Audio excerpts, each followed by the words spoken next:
Hey guys, tonight we're stepping into candlelight and cannon smoke to watch a boy from a lonely island climb high enough to set half of Europe on fire. You're going to feel the sand of Corsica under your feet, smell gunpowder in the air, and maybe question whether ambition is a blessing or a curse.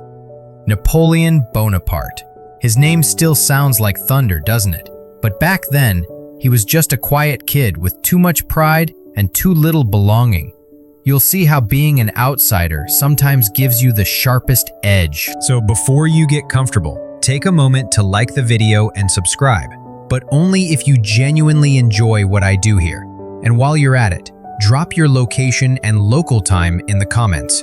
I love seeing where in the world you're listening from. Now, dim the lights, maybe turn on a fan for that soft background hum, and let's ease into tonight's journey together. You stand on the rocky soil of Corsica in 1769, a year when thunderclouds roll across Europe and a small island is caught between empires.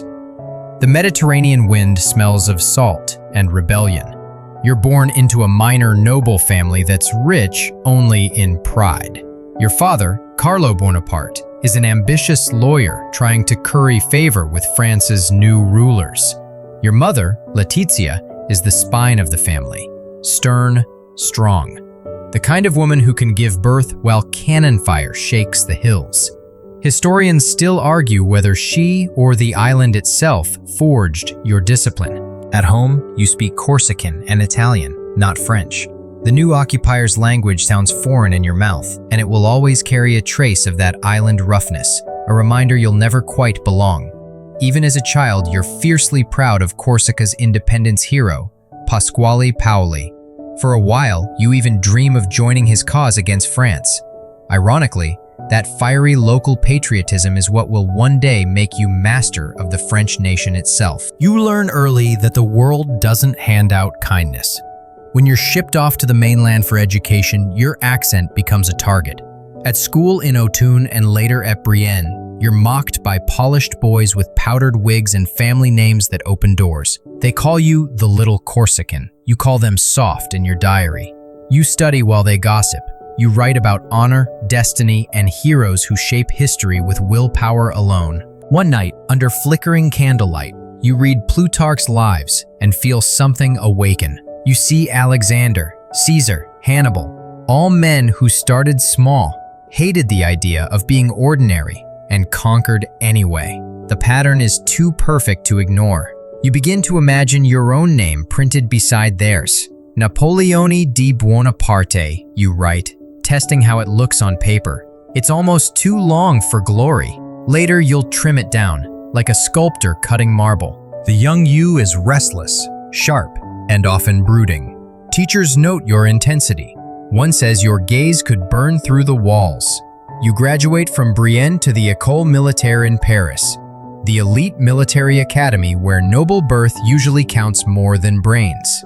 But you, the outsider, are here on merit. You study artillery, the scientific side of war. You realize that gunpowder, mathematics, and geometry can decide fate faster than noble bloodlines ever could. The other cadets buy fine boots and flirt with Parisian girls. You spend your meager allowance on books about tactics. You learn the subtle art of calculation, angles of fire, rates of powder, range of shot. But beneath the mathematics hums something emotional. You love control. You love that with the right equation, chaos bends to reason. Historians still argue whether this obsession came from genius or insecurity.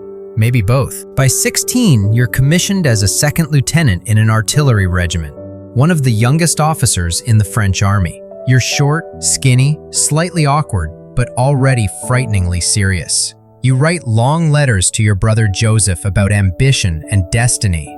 "If I were to die today," you once scribble, "the world would lose little. But if I live, I will do something the world will never forget." When you return to Corsica as a young officer, you find your homeland seething. France has crushed Paoli's independence movement. Families that once cheered for rebellion now whisper about survival. You, torn between your island pride and your French commission, play a dangerous double role. At one point, you try to side with Pauli again, then switch back to France when the tide turns. It's not pure betrayal, it's calculation. You're already learning that loyalty is a tool, not a chain. There's a quirky rumor, half legend, that as a boy, you once organized mock battles with other children, building forts out of sand and commanding them like a general. When the tide destroyed your fortress, you supposedly muttered, "The sea has beaten me this time." It's almost too cinematic to be true, but it captures your essence. Every defeat is a rehearsal. Every insult, a spark. France itself, meanwhile, is simmering toward revolution. By your 20s, the old monarchy begins to wobble. The whispers of liberty and equality reach even the far provinces. You read Rousseau and Voltaire, absorbing their radical faith in merit and will. You see opportunity in the chaos.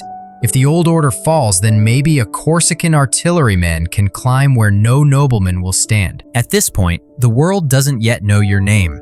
You're just one of thousands of young officers scattered across a collapsing empire. You wear a threadbare uniform, eat cheap bread, and dream of command. The irony is that history is already bending around you. Let's pause on one strange image. A young Napoleon walking alone through the rain in Auxonne, notebook under his arm, calculating gun angles in his head. He's broke, homesick, but his mind is incandescent with ambition. The Enlightenment has promised that reason can conquer anything, so you decide to apply that rule to yourself. You'll become the experiment. You spend nights writing essays no one will read, predicting that Europe will one day fall under the rule of a single rational leader who brings order out of chaos.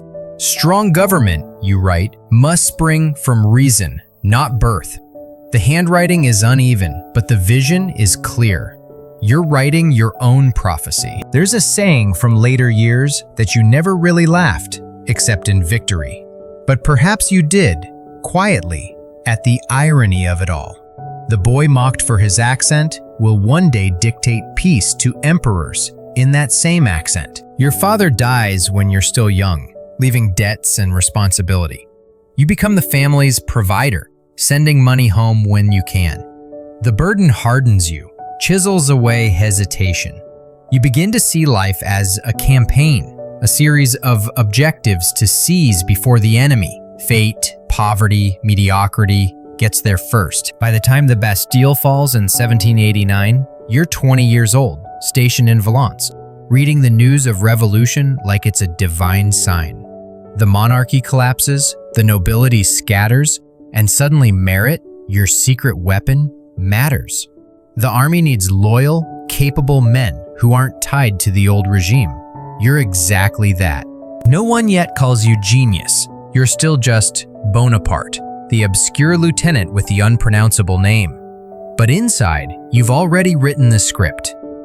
You know the revolution won't end with philosophers. It'll end with soldiers. And as France descends into blood and smoke, you sharpen your sword, your mind, and your purpose.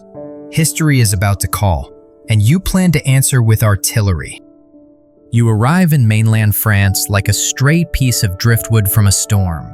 Small, foreign, but surprisingly sharp-edged. The year is 1779, and you, the little Corsican, are just 9 years old when you first cross the sea.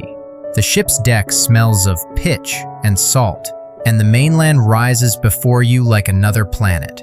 Paris feels impossibly far away. Even the soft green of Burgundy seems alien compared to Corsica's stony hills. You're here because your father, Carlo, wrangled a scholarship through French connections, proof that the Bonapartes are nobility, though just barely. You enter the Royal Military Academy at Brienne-le-Château, a gray stone labyrinth filled with rules, Latin, and ridicule. You're shorter than the other boys, darker too. You still roll your R's like an islander, and your name, Napoleon Bonaparte, sounds like a mouthful of marbles to your classmates. They mock your accent, your clothes, your silence. One even stuffs a note into your desk that reads, "Corsican Savage." You don't fight back with fists. You fight with obsession.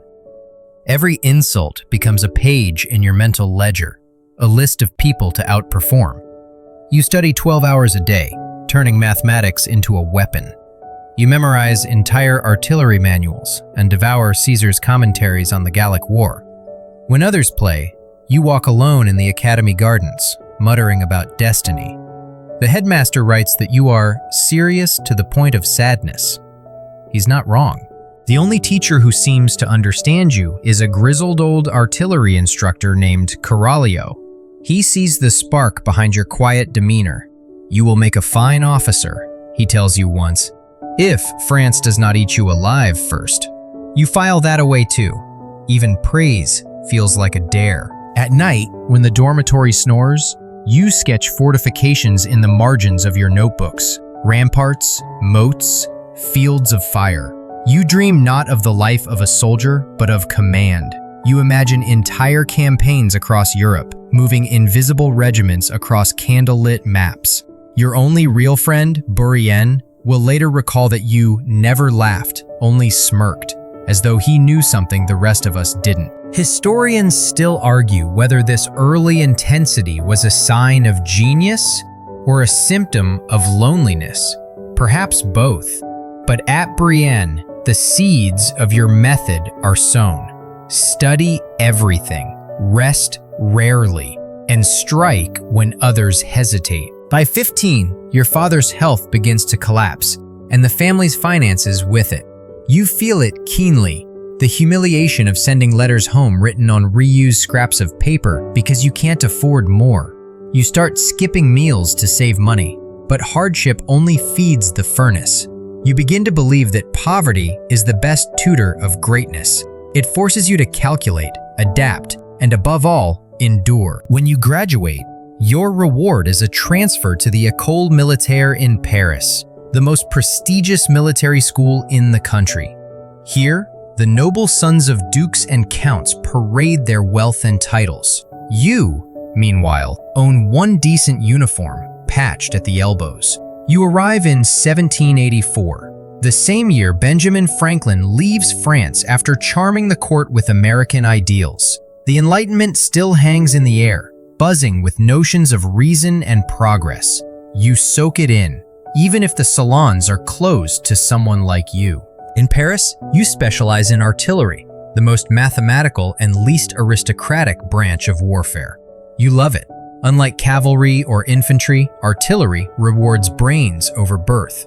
A cannonball doesn't care who fired it. You master trigonometry, ballistics, and logistics, seeing in these cold numbers a promise of equality. Later, you'll tell your officers, God fights on the side with the best artillery. You graduate a year early, something almost unheard of, and at 16, you're commissioned as a second lieutenant. You're proud, but not satisfied. You still sign your letters Napoleon and still write in Italian. The French army posts you to Valence, a provincial town on the Rhone. You're young, underpaid, and a bit bored. But boredom is dangerous for a mind like yours. It mutates into ambition. There's a strange little story from Valence that you'll probably appreciate. Supposedly, one winter evening, you see an officer warming his hands at a tavern fire and realize the man outranks you purely because of noble birth, not competence. You glare at him for so long that he finally asks, "What are you staring at?" You answer, "At what I shall one day surpass." The officer laughs. You don't. In your tiny rented room, you fill notebooks with plans, not of battles, but of reforms. You dream of a merit-based France where rank is earned, not inherited. You even write a short essay arguing that Corsica should become an enlightened republic, modeled on Sparta. You never publish it, but the impulse is revealing. You already see yourself as a lawgiver, not just a soldier. Then 1789 arrives, and the world starts cracking open. The Bastille falls. The king's authority evaporates. Pamphlets circulate like wildfire. You, still a lowly officer, watch history's tectonic plates shift beneath your boots. You sense opportunity, but also danger. The revolution is a hungry beast. It devours both tyrants and true believers. In Corsica, the patriot Paoli returns from exile, hailed as a hero. You rush home to meet him, starry-eyed, ready to serve the island's rebirth. For a moment, it feels like destiny aligning. Corsica free, you at its side. But politics turns faster than the wind on the Mediterranean. Paoli distrusts your growing loyalty to France. Accusations fly. By 1793, the relationship curdles into open hostility. When Paoli's supporters burn your family home in Ajaccio, you realize you've lost your country. You evacuate your family to mainland France aboard a shabby boat, watching Corsica's shoreline fade behind you. That sight, the island shrinking into the horizon, etches itself into your mind forever. You're stateless now. Too French for Corsica and too Corsican for France. Outsider twice over. Perfect fuel for greatness. In Marseille, you live almost penniless. You rent a single room, eat cheap olives, and brood over your fate. You try writing political pamphlets, because naturally, even broke, you're still plotting. In one, you defend the Jacobins, the radical revolutionaries who promised to purge France of corruption. It's a risky alignment, but it keeps you visible. Visibility, you've already learned, is the first step to power. Somewhere around this time, a young officer friend asks you whether you still dream of being Corsica's liberator. You shake your head. I have seen enough of small islands, you say. The world is an island. Historians still argue whether that line is genuine or apocryphal, but it sounds exactly like something you'd say. Half truth, half performance. Even now, in your 20s, you're practicing the art of myth-making. You know that power isn't just about victory, it's about narrative. You're beginning to craft yours. Your handwriting, once neat and delicate, grows bolder. You sign your letters Napoleon now, with the accent grave, the first step in becoming French, not by birth, but by conquest. One quirky fact, during these lean years, you wrote a romance novella called Clisson et Eugénie. It's a melancholy story about a soldier disillusioned by love and war. The prose is clumsy, but the sentiment is haunting. It shows that even as your ambition hardens, a small corner of you still aches for human connection. Maybe that's why, decades later, people will both fear and adore you, because beneath the granite, they can sense the fire. By 1792, the revolution turns bloody, and France finds itself at war with half of Europe. The monarchy is gone, the guillotine gleams, and officers of noble birth are fleeing in droves. Suddenly, the army needs new blood. Clever, loyal, ruthless. You, Lieutenant Bonaparte, are all three. When the winds of revolution sweep through the ranks, you're no longer mocked for your accent. You're promoted instead. The very chaos that terrifies others begins to shape itself around you like a storm answering its conductor. The boy who once stood silent in Brienne's cold corridors now feels the hum of destiny under his boots. And somewhere, perhaps in the back of your mind, you whisper to your younger self, the one who drew forts in candlelight. They'll remember the little Corsican. The air in Paris in 1793 feels like it crackles with static. The revolution is devouring its own children, nobles, priests, and now even revolutionaries. The guillotine works overtime in the Place de la Révolution, and the smell of iron and blood rides the wind. You, still in your 20s, stand at the edge of it all, a young artillery officer with ink-stained fingers and a soldier's posture. For most men, this would be a time to keep their heads down. But you, Napoleon Bonaparte, sense that chaos is a ladder, and you're ready to climb it. France is collapsing, and yet somehow reborn. The monarchy is gone. Power belongs to the National Convention, then to the radical Jacobins under Robespierre. The aristocracy's monopoly on command has vanished overnight. For the first time in centuries, promotion depends not on birth, but on brilliance. This is your moment. The revolution has dismantled the gatekeeping class that once mocked you at Brienne. You arrive in Toulon, a port city in revolt. Royalists hold it, supported by British and Spanish fleets. The French Republic desperately needs a victory here, and fast. The generals are floundering, unsure how to recapture the fortified city.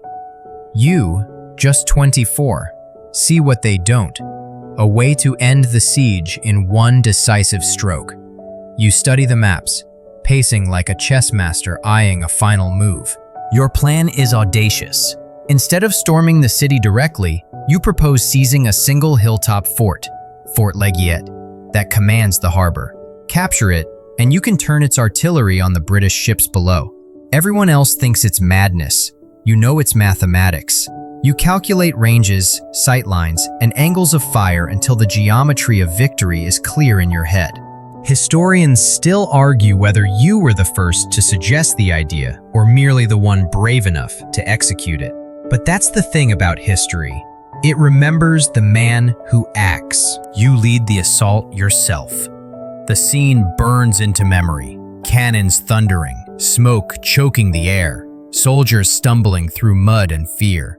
You, small in stature but blazing with command, drag a cannon uphill with your men, shouting through the chaos.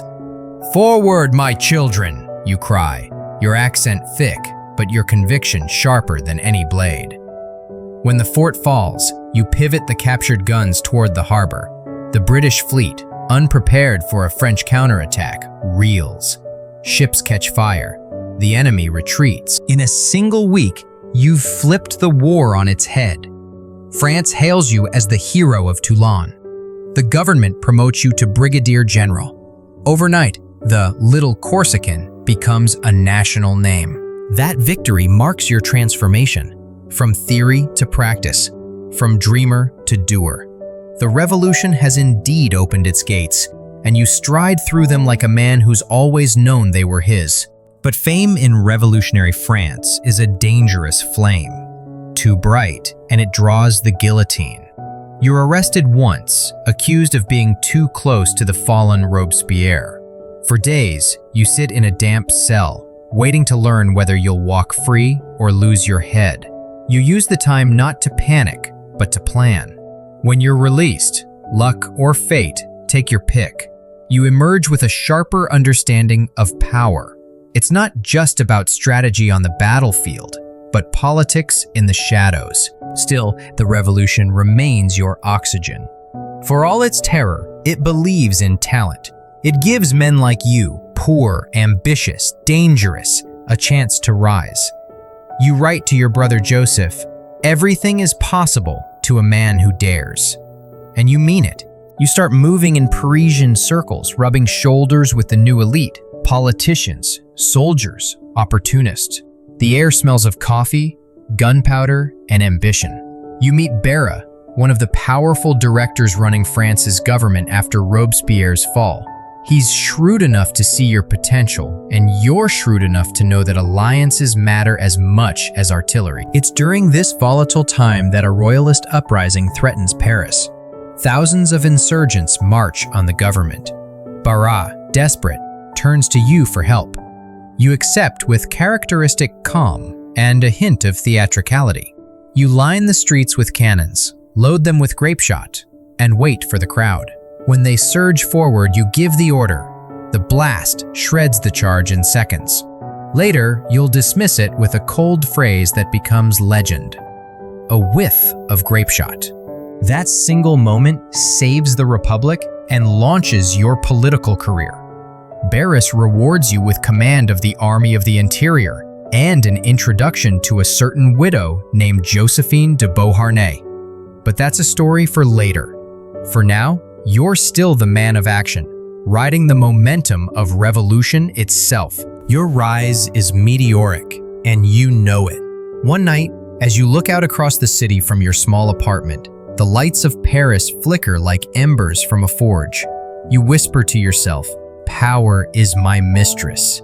Historians still debate whether you actually said it or merely wrote something similar later in exile, but the sentiment fits perfectly. Let's take a quick, softer pause before the cannons resume. Imagine the city then. Muddy streets, tattered posters, hungry citizens still clinging to revolutionary slogans.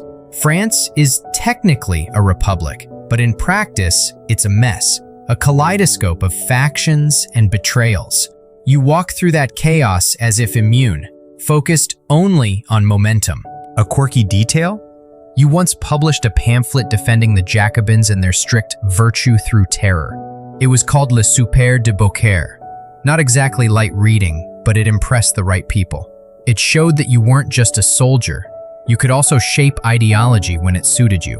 The paper's author was the same man who would later crown himself emperor. You begin to collect mentors and allies, people like Barras, who will trade influence for loyalty, or the illusion of it. You play the political game ruthlessly, but quietly. Even at 25, you understand optics. Appear useful, never threatening. Let others boast while you calculate. Meanwhile, Europe looks on in horror and fascination as France implodes and reassembles itself over and over. Monarchs call you the Corsican adventurer, unaware that this adventurer is already sketching the blueprint of their downfall. You spend your nights at a small desk, ink-stained fingers tracing the outlines of campaigns that haven't yet happened. Italy, Egypt, the Rhine. You can't sleep unless you're strategizing. Bourrienne, your old school friend, visits once and finds you muttering battle plans in your sleep. Even his dreams march in formation, he later jokes. Still, under all this drive hums one lingering doubt, the question of belonging. You're a French general now, but many still see you as a Corsican upstart. The accent never quite fades. The whisper of outsider never entirely dies. You learn to weaponize it. You let it remind you that you owe your assent to no one. At dinner parties, you sit silent while others flatter or gossip. When someone once mocks your height, you shoot back, "If I were any taller, you'd need a ladder to reach my ambition." The room laughs, but you don't. The joke isn't for them, it's for yourself. A reminder that what you lack in inches, you'll compensate for in empire. The revolution, for all its blood and madness, has done one extraordinary thing. It's made you possible. A decade earlier, a man of your background could never have commanded an army, much less a nation. But now, the old world's walls are rubble. You walk among the ruins with purpose, already imagining the architecture that will replace them. You're not thinking in years anymore, you're thinking in centuries. The revolution has given you more than a promotion. It's handed you the stage. The world just doesn't realize who's about to step into the spotlight. And as the smoke clears from Toulon, you, young, ambitious, and utterly unshaken, stand at the beginning of something vast. The artilleryman who saw patterns in geometry now sees them in history itself. You're no longer content to play the game. You're about to rewrite the rules. You can almost smell the gunpowder again, the sting of sulfur, the grit of burnt soil in your teeth.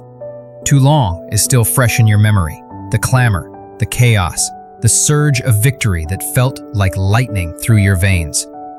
You had turned the tide of a war with mathematics, courage, and pure willpower. But in revolutionary France, glory fades fast.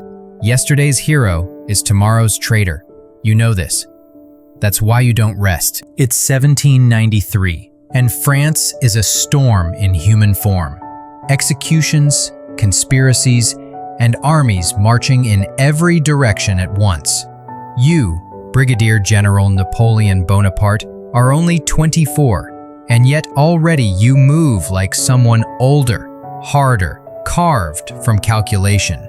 Toulon should have been the gateway to a brilliant future. Instead, your fortunes rise and fall like a fever chart. After Toulon, you're sent to command the artillery of the Army of Italy. It's a post of prestige, but short-lived. France itself is unraveling, and so are loyalties. When Robespierre, the architect of the terror, falls, his supporters go down with him. You had once spoken well of the Jacobins. That's enough to get you arrested. A revolutionary committee throws you into prison on suspicion of treason. For 2 long weeks, you sit in a damp cell in Fort Carré near Antibes, surrounded by mold, uncertainty, and the smell of decay. It's here that you truly learn patience. You read, you plan, and you wait. No pacing, no panic, just quiet, surgical control. You tell yourself that the world doesn't end in a prison cell. It merely pauses.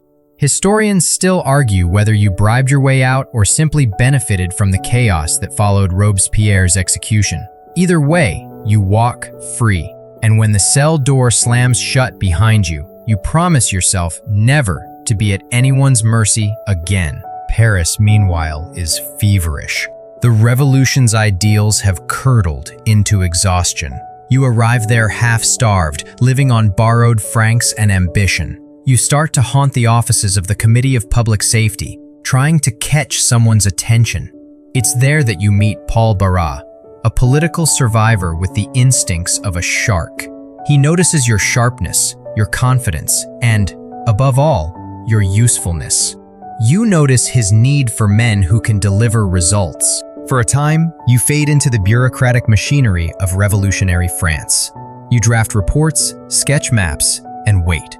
You understand something most men never do. In politics, silence is a weapon.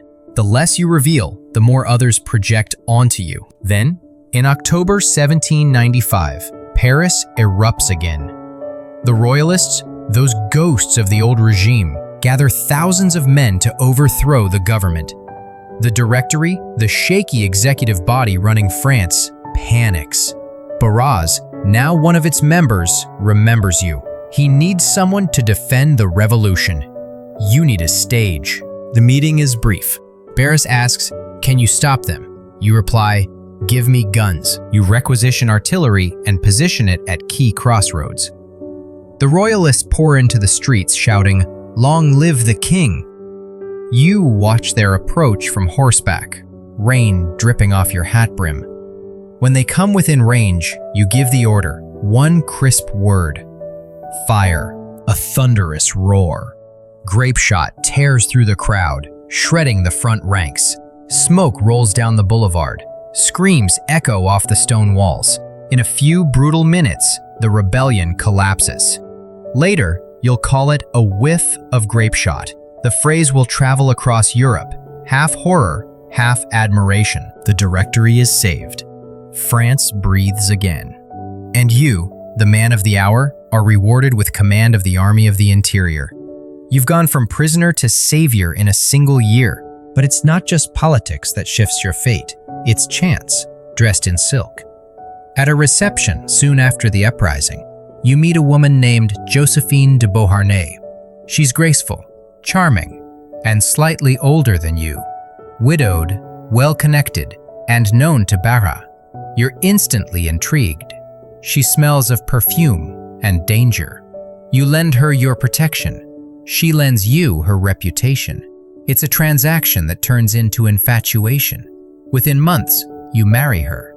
Your letters to her are almost shocking in their intensity, full of longing, jealousy, and feverish devotion. "I wake filled with you," you write. "Your image and the memory of last night's intoxication have left no rest to my senses." Historians still debate whether that passion was real love or theatrical obsession. But either way, it anchors your legend with something deeply human: vulnerability. While Paris whispers about the strange Corsican general and his glamorous wife, Europe continues to burn. The French armies are stretched thin. The war against the First Coalition, Britain, Austria, and their allies, rages on. France needs victories. The Directory, desperate for good news, looks to its young prodigy. They send you to command the Army of Italy. It's not a promotion, it's a test. The Italian campaign is considered a dead end. The troops are hungry, unpaid, half mutinous. Their boots fall apart on mountain trails. Most generals see the assignment as a punishment. You see it as a blank canvas. You arrive in Nice in the spring of 1796. The soldiers, ragged and demoralized, eye you suspiciously. You're small, thin, and pale, hardly the towering hero they expect. They call you Le Petit Caporal, the Little Corporal. You stand before them and speak with the calm intensity of someone who knows exactly how this story ends. "Soldiers," you begin, "you are naked, ill-fed, and the government owes you much. But I will lead you into the most fertile plains of the world. Rich provinces, great cities shall be in your power. Soldiers, will you lack courage?" The camp erupts in cheers. Hope, that rarest of rations, returns. You waste no time. Your first move is to strike at the heart of Austria's Italian allies, Piedmont, Sardinia. You outflank them with impossible speed, darting through mountain passes the enemy thought impassable. You divide your army into independent columns, each capable of fighting alone or rejoining swiftly. It's the embryonic form of the core system you'll later perfect, a modern war machine designed for flexibility. Historians still debate whether this was instinct or genius. But within weeks, you rout the Piedmontese and force them to sign an armistice. The soldiers begin to believe you can bend luck itself. Next, you turn on Austria. The campaign becomes a blur of relentless movement. Montanati, Millesimo, Dego, Mondovì, Lodi. At Lodi, you face an enemy holding a bridge over the Adda River. Cannons sweep the crossing. Your officers hesitate. You don't. You grab a tricolor flag, shout, "Follow me," and charge across the bridge under fire. Bullets hiss like hornets. Men fall into the river. You make it to the other side, and the Austrians break. Later, you'll say the Battle of Lodi made you believe in your own destiny. That's when you stopped seeing yourself as a general and started seeing yourself as a man chosen by fate. There's a quirky detail about that day. When you rode back across the bridge afterward, your boot sole was half melted by cannon heat. You kept it as a souvenir, not of war, but of revelation. Victory follows victory. Milan falls. Mantua is besieged. The Austrians send wave after wave of reinforcements, and you smash them all. At Arcole, at Rivoli, at Bassano. 19 battles in 12 months. You fight like a gambler with loaded dice. Your tactics are daring to the point of recklessness. Rapid marches, concentrated artillery, flanking attacks that appear out of nowhere. You use propaganda brilliantly, publishing bulletins that paint your exploits in mythic tones. Soldiers read them aloud by campfires, swelling with pride. You have conquered mountains, rivers, and nations. One begins. The world will speak of you, and the world does. By 1797, you forced Austria to sue for peace. The Treaty of Campo Formio redraws the map of Europe and cements your reputation. The once ignored Corsican officer is now the most famous man in France. You send wagon loads of treasure and art back to Paris. Paintings, statues, manuscripts. To some, you're a hero of the Republic. To others, a thief in a general's coat. Historians still argue about that too. But you understand something your critics don't. Glory is currency, and you've just minted an empire's worth. As you ride through northern Italy, crowds chant your name. Old nobles bow, priests bless you. You write to the Directory with chilling confidence. In our time, no one has carried the art of war farther than I. You're right, and you're only 28. Somewhere deep down, you remember the boy from Brienne who was mocked for his accent. You imagine him watching all this from the shadows, smiling faintly, saying, "You were right not to fit in." The revolution may have opened the gates, but you, Napoleon, have kicked them clean off their hinges. The year is 1797, and your name has become thunder rolling across Europe. Bonaparte is whispered in every royal court, spoken with both fear and fascination. You return to France as a hero, a general who's won not through rank or bloodline, but through pure audacity. The public adores you. The politicians, not so much. They see your victories, your army's loyalty, and the adoring crowds, and they start to sweat behind their silk waistcoats. But for now, you play the loyal servant. You're welcomed in Paris like Caesar returning from Gaul. The city is half ruin, half celebration. carriages rattling through muddy streets, posters of liberty peeling from the walls. You parade your troops down the boulevards, banners flapping with Italian dust still on them. People shout your name, women throw flowers. You nod slightly, humble in appearance, though every step feels like the confirmation of what you already believe. You were born for this. At night, you attend dinners hosted by the Directory, the five-man executive body trying to keep the Republic afloat. They smile too much. They toast too eagerly. You can feel their unease like static in the air. They owe you for saving France, but they also fear you. "Beware the man the army loves," one of them murmurs. You overhear it. You don't forget it. To the public, you're still modest, thin, pale, even awkward in conversation. But behind closed doors, your mind whirs like a war drum. You're already thinking beyond borders, beyond armies. France is exhausted.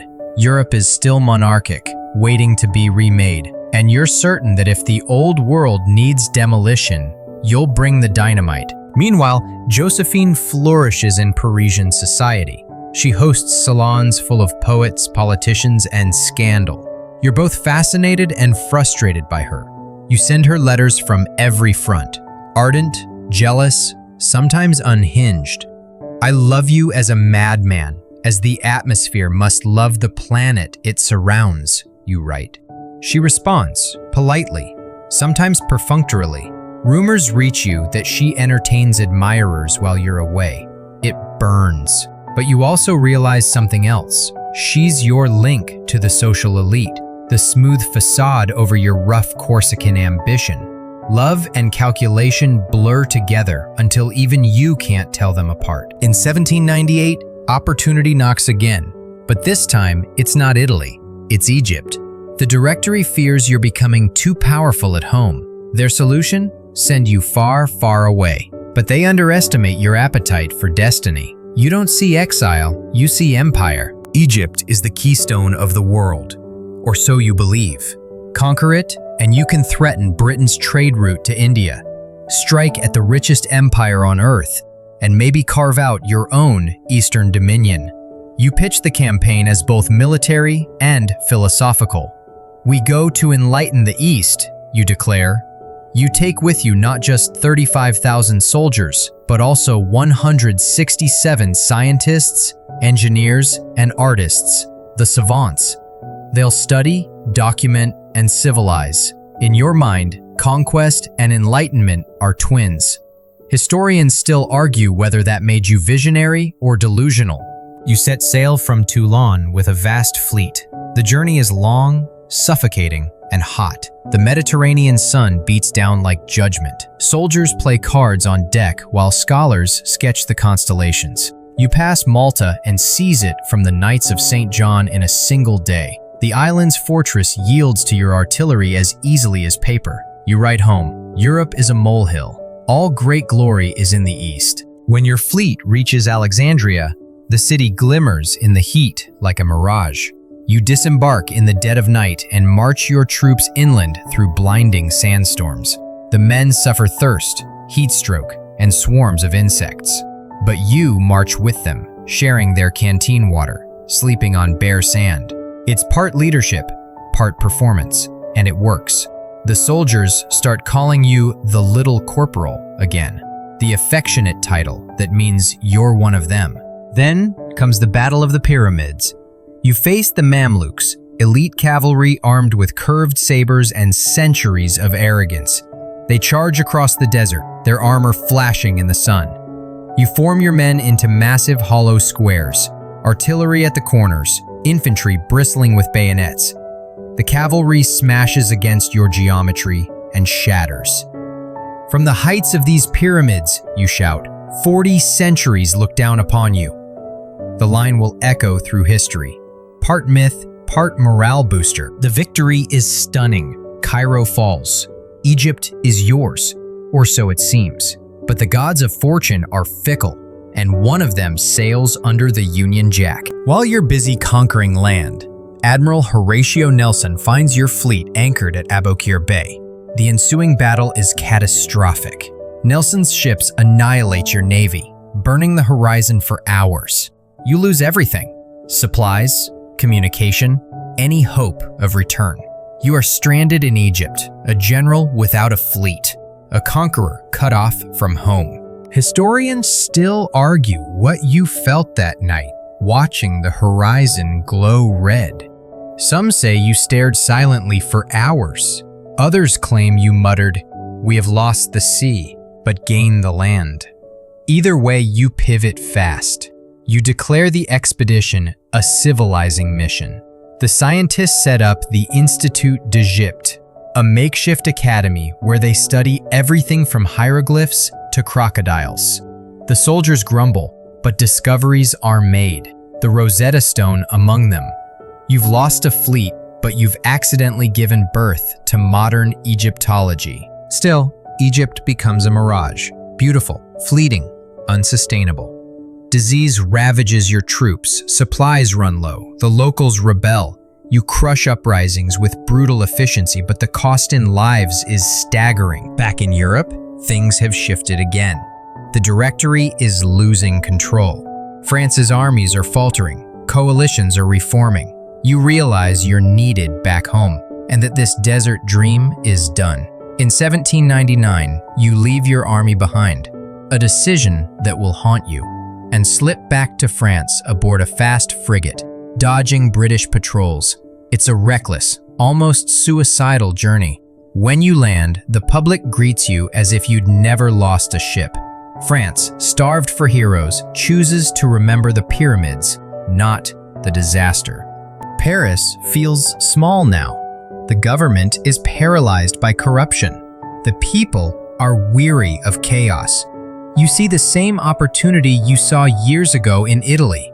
Where others see collapse, you see an opening. You start visiting political salons again, meeting influential figures quietly, methodically. Among them is Emmanuel Cas, one of the directors, who famously said, "What is the Third Estate?" Everything. He's plotting a coup. You listen carefully. For months, you move like a shadow through Paris, shaking hands, making promises, rehearsing history. Everyone thinks they're using you. You know you're using them. And when the time comes, November 9th, 1799, you strike. The morning of November 9th, 1799, 18 Brumaire in the revolutionary calendar, Paris wakes under low, gray skies. The air tastes of tension and rain. You, Napoleon Bonaparte, 30 years old, stride through the Tuileries Gardens in a plain uniform, the kind that hides power rather than flaunts it. Around you, the Republic gasps its last breaths. The Directory has rotted from the inside. Corruption, inflation, endless wars. France is tired, and tired nations are easy to lead. You spent weeks weaving this moment together with silk and steel. Sieyès and the conspirators think you're their sword. They'll topple the Directory. You'll restore order, and then step aside so the politicians can govern. You, of course, have a different script. You don't believe in saving republics. You believe in replacing them. At dawn, troops loyal to you move quietly through Paris, sealing bridges, guarding ministries, taking over printing presses. The coup unfolds not with explosions, but with efficiency. You walk into the council chamber surrounded by grenadiers. The legislators, expecting some vague reform, erupt in panic when they realize what's happening. One deputy points and shouts, "Down with the dictator!" Another lunges at you. Soldiers rush forward. You stagger, choke on the smoke of your own ambition for a second. And then your brother Lucien, presiding over the session, draws his sword and declares, "I will kill my own brother if he betrays liberty." It's theater, pure and perfect. The crowd freezes. Soldiers clear the hall. The Directory collapses like wet paper. Historians still argue how close you came to failure that day. Some claim you fainted, others insist you smiled the entire time. What's undeniable is that when the sun set, the Republic was gone, and the consulate, your creation, stood in its place. 3 men now lead France: Sieyès, Ducos, and you. Within weeks, you make sure only one truly leads. You become first consul, your power wrapped in the language of legality. The Constitution of Year 8 is written so elegantly that most citizens don't notice it's an autocracy in disguise. They see stability, law, bread. You see opportunity. Paris changes almost overnight. The guillotines go silent. The mobs vanish. You move into the Tuileries Palace, the same rooms once occupied by kings, and fill them with military precision. You rise before dawn, work 16 hours a day, dictate letters faster than secretaries can write. Imagination rules the world, you tell them between mouthfuls of cold breakfast, but only if you have discipline. You tackle France like a battlefield, chaotic terrain demanding order. Roads are rebuilt. Taxes are standardized. The Bank of France is founded to stabilize currency. You reform education, creating the lycées to train loyal, competent citizens. Most famously, you begin drafting the Civil Code, later called the Napoleonic Code. Clear, secular, and revolutionary in its simplicity. It will outlive every regime that follows. One quirky detail. You personally obsessed over punctuation in the code, arguing that a misplaced comma can undo a law. Your jurists thought you mad. Centuries later, lawyers still quote you. Outside the palace, your image becomes mythic. Painters show you in heroic poses, crossing the Alps on a rearing horse, calm amid storm clouds. You laugh privately. In truth, you cross that pass on a stubborn mule, shivering and mud-splattered. But myth, you've learned, travels faster than fact. Meanwhile, Europe watches. Monarchs call you the Corsican adventurer, still underestimating you.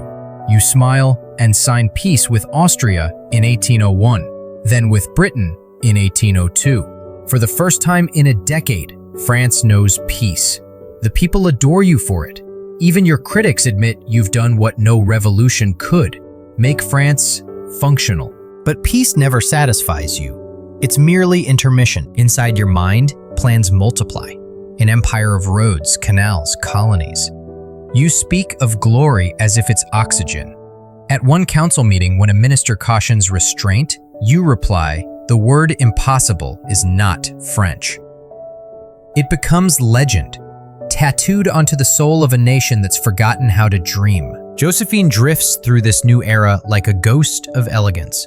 She fills Malmaison, your country estate, with exotic plants and parrots, hosting soirees where diplomats whisper and poets sigh. You love her, but not blindly. You know she betrayed you once. You suspect she might again. Still, you can't quite let her go. "Every hour away from you," you write, "is like a drop of blood from my heart." That line will one day sit beside Caesar's letters in anthologies, proof that even emperors can ache. But not even love can distract you from the machinery of power. You expand the army, reorganize administration, and, quietly, begin laying the foundations for monarchy reborn. Only this time, it will wear the clothes of revolution. In 1802, you make your boldest move yet. A new constitution, approved by a public plebiscite, names you first consul for life. The vote is overwhelmingly in your favor, more than 3 million yeses to fewer than 10,000 noes. Historians still debate those numbers. Even your clerks winked as they tallied. But it doesn't matter. France wants stability more than honesty. That same year, the Pope himself visits Paris. The Church, long persecuted, is restored to peace through your concordat. You allow worship again, but on your terms. The state above the altar. "I found the crown of France lying in the gutter," you'll later boast, "and I picked it up with my sword." You also reintroduce slavery in the colonies, a dark, pragmatic decision meant to revive sugar profits. It stains your legacy forever. When you sign the decree, you call it an economic necessity. Historians still argue whether it was cynicism, greed, or blind faith and control. Whatever it was, it reminds the world that even geniuses have shadows. Outside politics, your scientists and engineers reshape Paris. Gaslights illuminate the streets, fountains run again. You order maps of every province, seeing the nation as one vast campaign. You even standardize time, decimal hours, because why not remake the sun itself? The idea fails, but the ambition is pure Napoleon. There's another charmingly odd habit you develop. You take lightning-fast naps between meetings, sometimes mid-sentence, then wake instantly and continue speaking where you left off. Your staff swears it's witchcraft. You call it discipline of the mind. By 1803, the peace you crafted begins to crumble. Britain grows suspicious of your growing power, and your dream of a united Europe begins to harden into strategy. Armies gather on the northern coast, the so-called Army of England. You plan an invasion across the Channel. Flatboats, balloons, even primitive submarines are discussed. You're obsessed with detail. Tides, wind, ration counts. But fate, or rather, the Royal Navy, has other plans. Nelson's fleet dominates the seas, and your invasion remains a dream sketched on maps. So you pivot, as always. If you can't strike Britain directly, you'll dominate the continent instead. Before doing so, you decide to formalize what everyone already knows.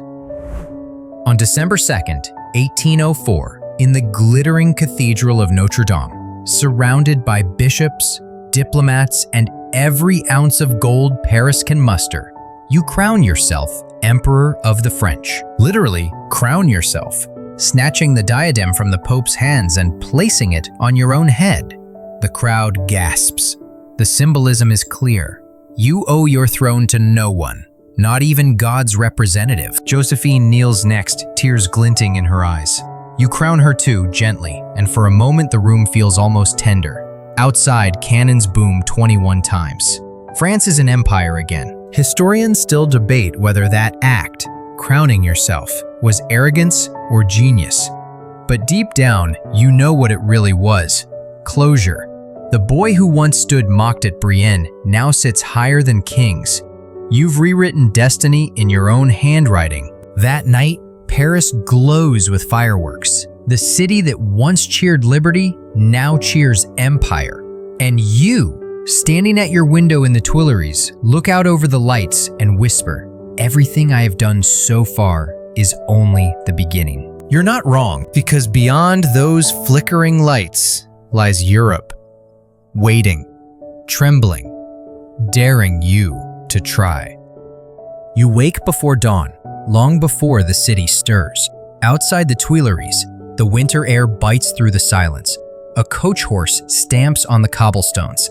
Inside, candlelight flickers across maps, sprawled like constellations on your desk. Germany, Austria, Prussia, Russia, all names that pulse like nerve centers in your mind. You've reshaped France, yes, but now the real game begins, reshaping Europe. You lean over the maps, fingers tracing rivers and mountain passes. You don't see borders, you see opportunities. To your staff, it looks like obsession. To you, it's order emerging from chaos. You've created something new in the art of war. Armies that move not as a single, sluggish body, but as independent corps, each a miniature army of its own. Infantry, cavalry, and artillery, capable of acting alone or converging like steel jaws. It's warfare turned into music, each corps a note in a symphony only you can hear. Historians still argue how revolutionary it truly was. Some call you an imitator of earlier strategists, others the inventor of modern mobility.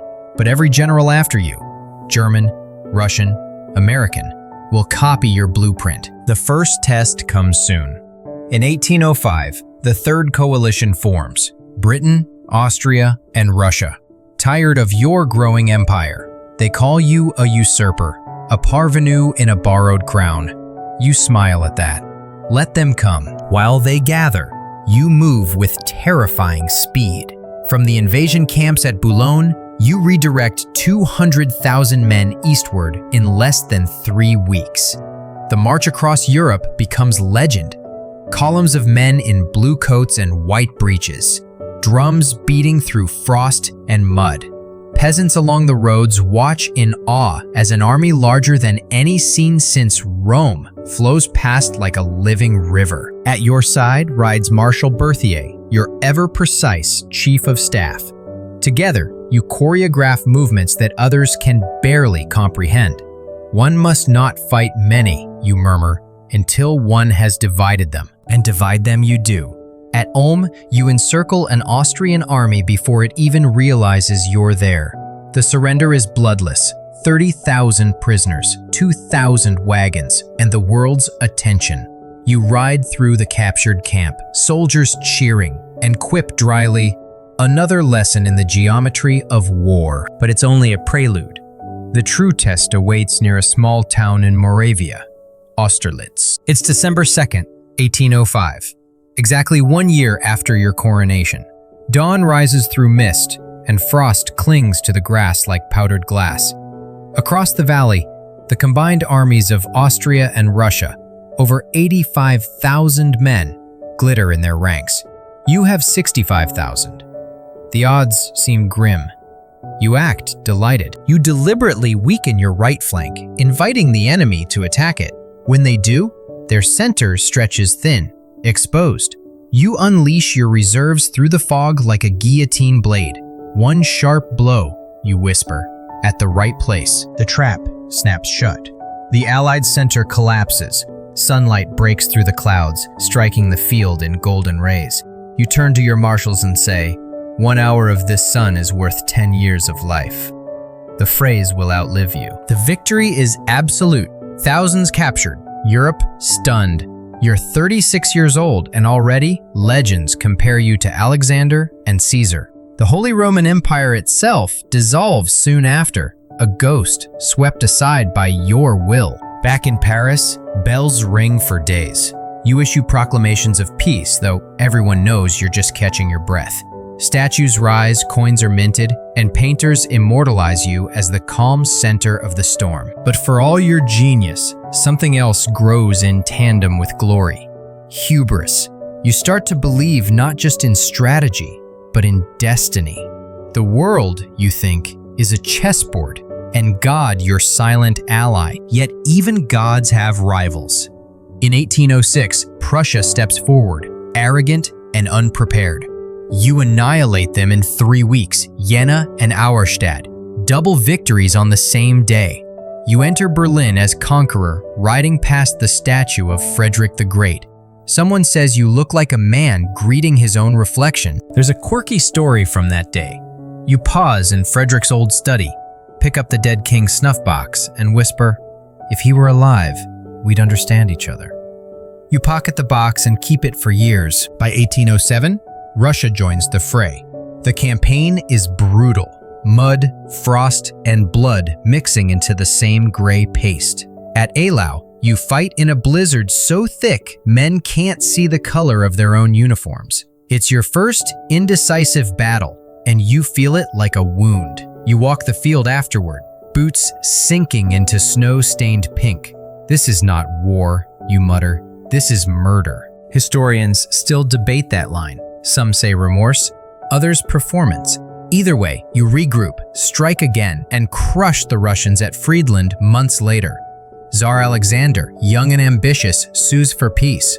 You meet him on a raft in the middle of the Niemen River, the two of you sitting like mirror images, splitting Europe between your empires, with cordial smiles. When you return home, France erupts in celebration again. You are at the height of your power, Emperor of France, master of Europe. Only Britain remains defiant, safe behind its navy. So you decide, if you can't beat them on water, you'll strangle them on land. Thus is born the continental system, a grand economic blockade designed to starve Britain's trade by forbidding all of Europe from buying or selling with it. You imagine it as a bloodless siege. No bullets, just tariffs. But Europe, as it turns out, doesn't like being told what to do, even by genius. The system backfires. Smuggling explodes. Neutral countries fume, and your allies grumble behind your back. Yet in your mind, it's only a temporary setback. You're too used to winning to notice when the victories start curdling. Still, in 1808, you push onward. Spain this time. You think it'll be simple. March in, replace the king with your brother Joseph, and stabilize the peninsula. Instead, you stumble into guerrilla warfare, peasants with pitchforks, priests with muskets, every village a trap. The Spanish War drains your army and your patience. Later, you'll call it the ulcer of my empire. Meanwhile, you divorce Josephine. It's painful but necessary, or so you convince yourself. She can't give you an heir, and your dynasty demands one. In 1810, you marry Archduchess Marie-Louise of Austria, niece of Marie Antoinette. The match turns enemies into in-laws and gives you legitimacy in the eyes of Europe. She's 18, you're 41. Strangely, she adores you, or at least pretends well. When your son is born, you hold him aloft and declare him King of Rome. For the first time, you believe you've built something permanent. But permanence is a fragile illusion. Even as you cradle your son, war whispers again, this time from the east. Russia, once your ally, chafes under the continental system. Tsar Alexander opens his ports to British trade. It's defiance, pure and simple. You can't let it stand. You gather the largest army Europe has ever seen. Over 500,000 men, drawn from every corner of your empire. Poles, Italians, Germans, Dutch. They march toward the Russian frontier like an avalanche, banners snapping in the summer wind. You tell your officers, the war will be over in 20 days. Historians still argue whether that was arrogance or delusion. Either way, it will cost you everything. For now, though, as the Grand Armée moves east, Europe trembles once more. Roads vanish under the tramp of soldiers. Drums echo through forests. From Corsica to Moscow, one man's shadow stretches across the continent. And you, the boy who once stood alone at Brienne, finally feel like the master of the world, unaware that the world is about to remind you how cold it can be. It's June 1812, and the air along the Niemen River feels heavy, almost prophetic. Before you stretches the greatest army Europe has ever assembled. More than 500,000 men, a human ocean of bayonets and banners. Drums roll, flags ripple, horses snort clouds of mist. You, Emperor Napoleon, sit on your horse, silent. You're not smiling, you're calculating. This isn't just another campaign. It's the ultimate test. Russia has defied your continental system, mocked your authority, and reopened trade with Britain. You tell your marshals this invasion will be swift, 20 days, maybe less. You'll crush the Tsar, redraw the map, and return home before winter. But deep down, even you sense that you're about to march into a place that devours certainty. At dawn, you give the signal. The Grande Armée begins to cross the river. Columns stretch for miles. French, Poles, Italians, Bavarians, Swiss. Cannons creak. Wheels sink in mud. Songs rise and fall.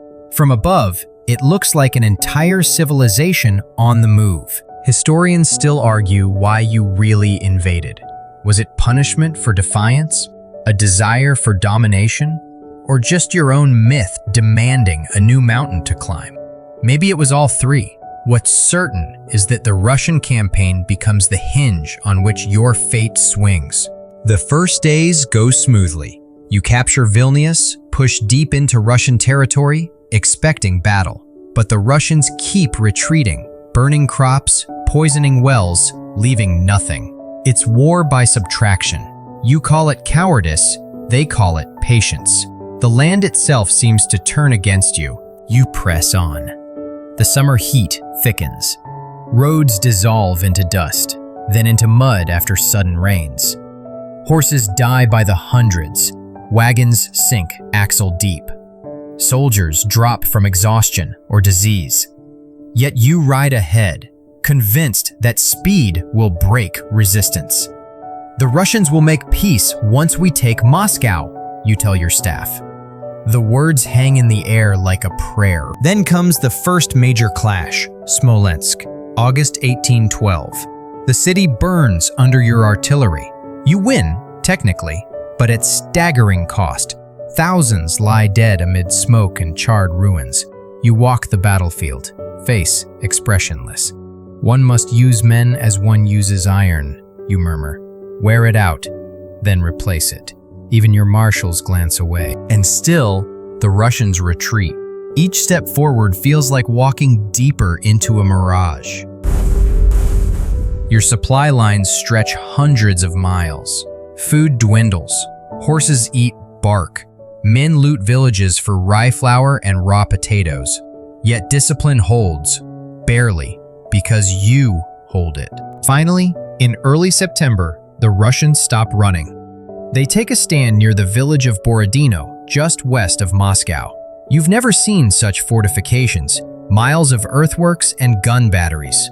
Kutuzov, the Russian commander, waits behind them like an old bear ready to die. At dawn on September 7th, the cannons begin. The sound is like the sky breaking apart. Over 900 guns vomiting thunder. The ground shakes. Smoke covers everything. You direct the battle calmly from a knoll, telescope in hand, face pale as marble. The fighting lasts 12 hours. Entire divisions vanish. The air smells of blood and ash. When night falls, the field is silent, except for groans. Both armies are ruined, but the Russians withdraw again. It's a victory, technically, but a hollow one. Over 30,000 of your men lie dead or dying. You ride among the corpses, saying nothing. Historians still debate whether you hesitated that night, whether you finally saw the limits of will. A week later, you march into Moscow. The city is eerily empty, its wooden roofs shimmering in autumn light. You expect the Tsar to sue for peace. Instead, fire. Flames roar through the streets, devouring everything. It's suspected arson, Russians burning their own capital to deny you shelter. You stand in the Kremlin, windows glowing red from the inferno outside, and whisper, "What a dreadful spectacle, so grand, yet so terrible." Days pass. No messenger comes from St. Petersburg. No surrender, no treaty, only smoke. You write to Alexander, offering peace. Silence. You begin to understand. The Tsar would rather lose Moscow than submit. As the weeks drag on, frost creeps into your bones. Supplies vanish. Soldiers tear down buildings for firewood. Horses collapse and are eaten. The myth of invincibility begins to crack. You realize you must retreat. But retreat from what? There's no glory in walking backward. Finally, in mid-October, you give the order. The Grande Armée begins its long, frozen march home. It starts as an orderly withdrawal and ends as apocalypse. Snow falls, soft at first, then endless. Temperatures drop to minus 30 degrees Celsius. Boots split, muskets freeze. Men burn their cartridges for warmth. Starvation sets in. Every step leaves corpses behind. On roads, in ditches, in the endless white silence. You try to hold them together. You ride among the ranks, wrapped in a gray overcoat, your face hidden. The men still salute, still murmur, "Vive l'Empereur," even as their lips crack with frost. You say little, but your eyes, usually sharp as flint, seem dulled. Then the horror multiplies. Russian cavalry hounds the columns, Cossacks slicing through stragglers. Bridges collapse, horses panic on the ice. The Berezina River crossing becomes a scene from hell. Guns sinking, wagons overturning, soldiers clawing at the frozen planks. Somehow you hold the line long enough for a remnant to cross. When the numbers are finally counted, the truth is almost too vast to comprehend. Of the 500,000 who marched into Russia, fewer than 40,000 return. The rest, dead, captured, or vanished into the snow. Historians still argue whether you underestimated the winter, the enemy, or simply human limits. Perhaps all of it. The invasion becomes not just a defeat, but a symbol.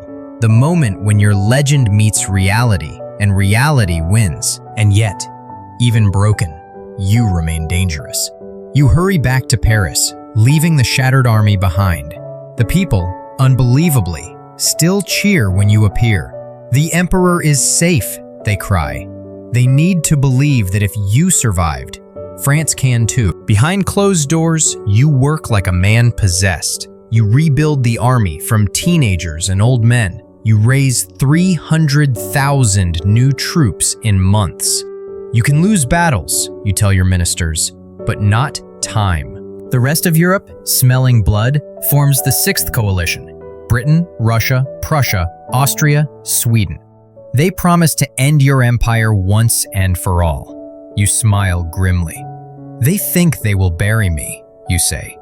They will learn I am not yet a corpse. In 1813, you meet them in Saxony, Lutzen, Bautzen, Dresden, and for a brief, impossible moment, you win again. Your genius flickers back to life. Your armies move like clockwork. At Dresden, you crush the Allies so decisively that even your enemies call it miraculous. But miracles don't last. Your marshals are exhausted, your cavalry gone, your supply lines stretched thin. When the final confrontation comes at Leipzig, the Battle of Nations, you're outnumbered 2-1. It's a monster of a fight, 500,000 men across muddy fields. Cannon smoke blots out the sun. Allies who once followed you now fire against you. After 3 days, you order retreat. A bridge explodes too early, cutting off thousands of your men. You watch helplessly as they're trapped, slaughtered, or drowned in the Elster River. For the first time, your army flees. The road home is lined with ruins of your own making. By 1814, the Allies march into France. You fight them step by step, leading from the front, winning small skirmishes like a gambler refusing to leave the table. You even win admiration from your enemies. One Austrian general calls your final defense a masterpiece, performed with broken instruments. But numbers crush brilliance. Paris falls. Your marshals beg you to abdicate. You pace in Fontainebleau, eyes sunken, uniform stained with mud and sweat. A soldier's greatest sorrow, you say softly, is obedience to the inevitable. On April 11th, 1814, you sign the document. You're finished, at least for now. The Allies exile you to the tiny Mediterranean island of Elba. It's almost poetic, in a cruel way, back to an island, like the one where you were born. The circle closes, but the fire doesn't go out, because while kings sleep, you plan. And somewhere in your chest, the old rhythm stirs again. Not yet. The sea whispers around Elba like a taunt. From the balcony of your small villa at Portoferraio, you can see the mainland faintly, so close it mocks you. The waves glitter with deceptive calm. You've gone from emperor of half of Europe to ruler of a rock with 12,000 inhabitants, 600 soldiers, and 1 ship. They call it exile. You call it intermission. At first, you play the role perfectly. You inspect the local mines, reorganize schools, design roads, even create a flag, white with a red stripe and 3 golden bees. The locals adore you. Children chase your carriage, shouting, "Vive l'Empereur!" It's absurdly domestic, an emperor playing mayor. But you throw yourself into it with the same precision you once gave to war. Your guards and visitors notice how calm you seem. You laugh, tell stories, even garden. But your eyes, those gray-blue eyes that once surveyed continents, never stop scanning the horizon. You receive newspapers from France, smuggled in by loyalists. They tell you what you already suspected. King Louis XVIII, the Bourbon restored by the Allies, is already alienating the army and the people. The monarchy, swollen with entitlement, is stumbling. France is restless again. Every night, as the island quiets and the waves slap against the rocks, you walk alone by the shore. The sound of the surf reminds you of Corsica, of beginnings. You murmur to yourself, "If I must fall, it will not be here." Historians still argue whether you planned your escape from the start or simply seized the moment when it came. The truth is, you were never a man to sit still. Destiny, once a thunderstorm, has shrunk to a whisper, and you can't stand it. In February 1815, you make your move. You gather a handful of loyal soldiers, barely 1,000, and one small ship, L'Inconstant. The night of your departure is pitch dark. Villagers sleep. The sea smells of salt and rebellion. As the ship slips away, you stand at the stern, the island fading behind you, and mutter, "France has not seen the last of me." You land near Cannes a week later. No fanfare, no drums, just a band of men in worn uniforms marching up the mountain roads. You head north toward Paris, through villages that once sang your name, but now stare in disbelief. The king sends troops to arrest you. The newspapers call you a fugitive. But when the 1st Regiment confronts you near Grenoble, something miraculous happens. You ride forward alone, dismount, and open your coat. "Here I am," you shout. "If any of you would shoot your emperor, shoot him now." Silence. Then, like a wave breaking, shouts erupt. "Vive l'Empereur!" Muskets drop. Soldiers rush to embrace you. The king's men become your men again. From there, it's unstoppable. Town after town, garrison after garrison joins you. France isn't conquered this time. It remembers. By the time you reach Lyon, the entire country knows. The Bourbon king flees before you even reach Paris. On March 20th, you ride back into the capital, past cheering crowds. Cannons roar, bells ring. Tricolor flags bloom like wildflowers. It's been 11 months since your abdication. The world will call this period the 100 Days, but to you, it feels like a single breath between life and death. You waste none of it. The same night you return, you summon ministers, reorganize the government, and issue proclamations. You promise peace, reform, even liberty. You tell France you've changed. The empire, you say, means no more conquest, only greatness through prosperity. The people believe you, at least for a moment, but Europe doesn't. Across the continent, thrones tremble. The Allies, Britain, Prussia, Austria, Russia, move faster than you expected. They declare you an outlaw, the enemy and disturber of the peace of the world. Armies begin to march before the ink dries. You don't flinch. They want war, you say. They shall have it, and sooner than they think. In May 1815, you leave Paris once more to take command of your new army, the last you'll ever lead. It's smaller than before, about 120,000 men, but fierce, loyal, and hungry for redemption. You ride among them in your old gray overcoat and black bicorn hat. Soldiers weep when they see you. "We've grown old, sire," one says. You smile faintly. So has Europe. Your plan is pure Bonaparte. Strike first, strike fast, divide and conquer. You march north into Belgium, intending to crush the Allied armies before they can unite. It's brilliant, on paper. Reality, as always, has its own handwriting. The campaign begins well. At Ligny, you defeat the Prussians under Blücher. 2 days later, you face the British and their allies under Wellington near a quiet Belgian village called Waterloo. The morning of June 18th dawns gray and rain-soaked. You survey the field through drizzle, noting the ridge where Wellington has positioned his troops. Mud sucks at your boots. The cannons are slow to move. You decide to delay the attack until the ground dries. A small decision, but fate loves small hinges. Around midday, the guns open. Thunder and smoke roll across the fields. You send Ney to take the farmhouse of Hougoumont, but it becomes a trap, a black hole swallowing men and time. The British hold. Then comes La Haye-Sainte. Then the desperate cavalry charges that crash again and again into British squares. "Those men stand like walls," Ney shouts. You grit your teeth, then break them. By late afternoon, your right flank trembles. Dust clouds rise on the horizon. The Prussians have arrived. Blücher's army, bloodied but unbroken, smashes into your flank. You try to pivot, rally, counterattack. It's too late. The sun dips behind clouds, and your empire collapses in mud and gunfire. Historians still argue about that day. Some blame Ney's recklessness, others your delay or failing health. But the truth is simpler. You met an equal.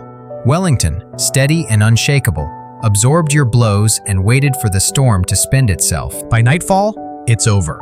The old guard, The last proud remnant of your veterans forms one final square as the army dissolves around them. You ride up to them, eyes hollow, and say quietly, "The guard dies, but does not surrender." It's not entirely true. They're eventually overrun, but the legend lives longer than the empire. You flee the field in a carriage streaked with mud, the rain mixing with the tears of a lost era. At dawn, you're back in Paris, silent, composed, but inwardly broken. "They have destroyed my army," you say. "I could have won with time, but time is the one enemy I cannot defeat." The Chamber of Deputies turns cold. Once again, they ask you to abdicate. This time, there's no drama, no resistance. You write the words slowly. "I proclaim my son, Napoleon II, Emperor of the French." The gesture is symbolic. The boy is in Austria, a hostage to history. You offer to sail to America, start anew. The Allies refuse. You surrender, instead, to the British. On July 15, 1815, you step aboard the HMS Bellerophon under a white flag. The sailors stare, awed and awkward. You greet them with a faint smile and say, "I come, trusting in the hospitality of the English people." It's a beautiful sentence, and an ironic one. The English, polite as ever, nod and send you to your final exile. This time, there will be no escape. Your destination? Saint Helena, a volcanic speck in the middle of the South Atlantic. 2,000 kilometers from anywhere. Even the seabirds look lonely. You stare at the map as they tell you the name, then exhale softly. Saint Helena. So, they've chosen my tomb. The ocean swells endlessly around the Northumberland as it cuts through the South Atlantic. The air smells of salt and inevitability. You stand on deck in your gray overcoat, hands clasped behind your back, staring into nothing. The officers are polite but wary, half in awe, half afraid to meet your eyes. You, Napoleon Bonaparte, once emperor of half the known world, are now a prisoner of none. Saint Helena appears after weeks of monotony, a jagged tooth of black rock rising from gray water, lashed by wind and rain. The island is barely 17 kilometers long, its cliffs crawling with British sentries. It's not an exile, it's a cage, floating in the middle of nowhere. Even the horizon feels smaller here. You land on October 15th, 1815. There's no ceremony, no salute, just the crunch of boots on volcanic gravel. The governor, Sir Hudson Lowe, greets you stiffly. You nod once, take in his nervous posture and think, "This man will make me suffer out of duty, not malice," which is somehow worse. They lodge you first in a small house in Jamestown, then move you inland to Longwood, a damp, wind-scoured estate on a plateau where the air tastes of mold. The ceilings leak, rats scurry at night, the wind never stops. You make a joke of it to your few companions. "It's fitting that I live in the clouds. I was born among storms." Your entourage is tiny. Generals Bertrand and Montholon, the faithful valet Marchand, the talkative Gourgaud, and a few servants. They follow you out of loyalty, guilt, or habit. Their wives attempt to make Longwood civilized. Tea hours, music, garden walks, but the damp eats through everything. Even pianos warp here. Days blur together. You wake before dawn, dictate memoirs, walk the garden path with your hands behind your back. The British guards watch from the hills. At first, you talk endlessly, replaying battles, analyzing politics, crafting your version of history. You dictate to Las Casas, who takes notes for what will become the Memorial of Saint Helena, a work that transforms defeat into legend. You're rewriting yourself, carefully, meticulously, turning the conqueror into a misunderstood savior. Historians still argue how much of it was true and how much theater. But one thing is certain, you understand narrative better than any general alive. History, you once said, is the version of past events that people have decided to agree upon. Here, on this rock, you decide what the world will agree upon. At night, the silence is total. The wind moans through the shutters. You read by candlelight, Homer, Plutarch, Ossian. You quote Alexander the Great one evening. A tomb now suffices him for whom the world was not enough. Then you smile faintly and say, he had the advantage of dying young. Occasionally, you gather your small circle for dinners. You talk of everything: philosophy, love, science, but avoid France. When wine loosens your tongue, you muse, if I had died at Austerlitz, I would have been a god. Then, almost playfully, you add, instead, I must live long enough to become literature. You design small routines: horseback rides, garden walks, chess. You pace endlessly. The guards say you seem to measure the island step by step, as though planning an escape that doesn't exist. Once, you stop on a ridge overlooking the sea and mutter, the waves are the only generals left who don't betray me. Your health begins to decline. Stomach pains gnaw at you, worse with each passing month. You grow heavier, slower. The damp air of Longwood feels like poison. You suspect the British are trying to kill you softly. Bad food, worse air, constant surveillance. Perhaps it's just decay. Perhaps the body finally obeys the law of limits that your will always denied. One strange comfort remains: the island children. They wander up sometimes, curious, and you entertain them with stories. You teach one boy how to play cards, another how to salute. When they leave, you linger at the fence, watching until they vanish. It's the only moment when your voice softens. Still, there are flashes of the old fire. You debate politics with your attendants, pacing like a caged tiger. Europe is a molehill, you repeat. The future lies with nations, not kings. You predict a unified Germany, a reborn Italy, a revolution that will someday overthrow monarchies again.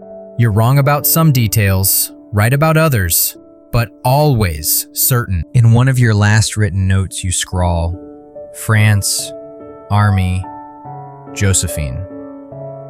3 words, each a ghost. Historians still argue over your final months, whether you found peace or only boredom. But your wit endures even in suffering. When a doctor insists you take more exercise, you reply dryly, "Do you suggest I march to Europe?" The seasons pass in gray monotony. Letters arrive rarely, censored, months late. You learn that Josephine is dead, that your son has grown into a quiet, bookish boy in Vienna, raised by people who prefer him as a relic rather than a legacy. You murmur, "So my heir inherits nothing but my name." By 1820, the pain worsens.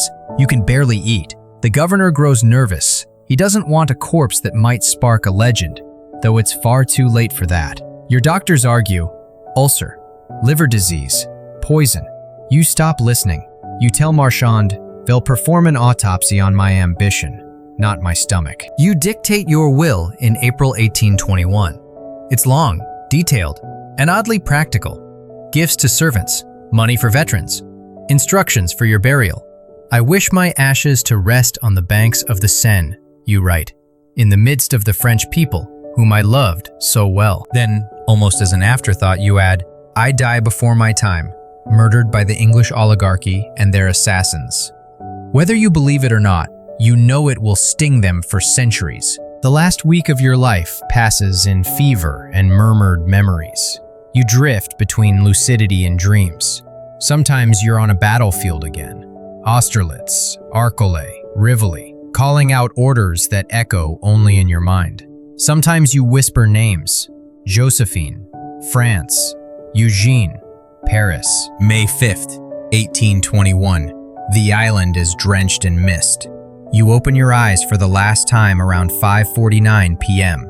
Gaze unfocused, lips moving faintly. The witnesses lean closer and hear one final word: France. Outside, the wind pauses. Then, as if on cue, it begins again. You are 4,100 miles from home, 46 years old, and finally still. The British drape your coffin in black velvet, lay you in a simple grave under a willow tree in the Valley of the Geraniums. On the headstone, there is no name, just here lies. Even in death, they fear the power of your identity. But the world doesn't forget. The world never does. Within decades, your ashes will return to Paris, carried down the Seine beneath gray skies and golden domes, followed by 1,000,000 mourners. You'll rest at Les Invalides, beneath a red sarcophagus carved from stone older than France itself. And when the torchlight flickers across your name, visitors will whisper the same thing. How could one man have done so much and lost it all? Historians still argue that question. Perhaps they always will. Years have passed, and the world you once ruled has reshaped itself. But your shadow lingers, long and unmistakable. Paris hums again, its boulevards alive with gossip, commerce, and the faint scent of gunpowder memory. The Bourbons are back on their throne, pretending stability is the same thing as peace. Yet everywhere, on street corners, in cafes, in whispered toasts, people still say l'empereur. Not the emperor, but the one, as if there could never be another. You, of course, are long gone by now. But what happens after death is sometimes louder than life. Your legend grows like ivy, winding around every ruin you left behind. Artists paint you bathed in golden light. Poets rhyme your name with destiny. And soldiers, old, ragged veterans, gather in taverns and tap their cups together, saying, "We marched with him." Historians still argue about the man behind the myth. Was he a liberator or a tyrant? A product of the revolution or its undoing? You would have smirked at the question, of course, because for you, labels were just uniforms, to be worn or discarded depending on the campaign. But let's step back from the legend for a moment. Let's walk the streets of Paris as they look 20 years after your death. Gas lamps flicker on the bridges. Carriages rattle across the cobblestones. Somewhere, a child plays with a toy soldier molded in your likeness. Tiny gray coat, tiny bicorn hat. Even now, the city can't stop reenacting you. In 1840, the rumor becomes reality. King Louis Philippe, seeking to borrow some of your glory for his shaky monarchy, petitions the British to return your remains. The British, ever pragmatic, agree. The ship Belle Poule sails to Saint Helena, its crew dressed in black. They open the coffin beneath the willow tree and find you remarkably preserved, as if time itself refused to admit you were dead. One witness swears your face looked peaceful, almost smug. He seems, the man whispers, to have died believing himself immortal. Your coffin crosses the ocean again, retracing the journey backward, from exile to empire. When it reaches the French coast, crowds line the shore. Some kneel, some weep.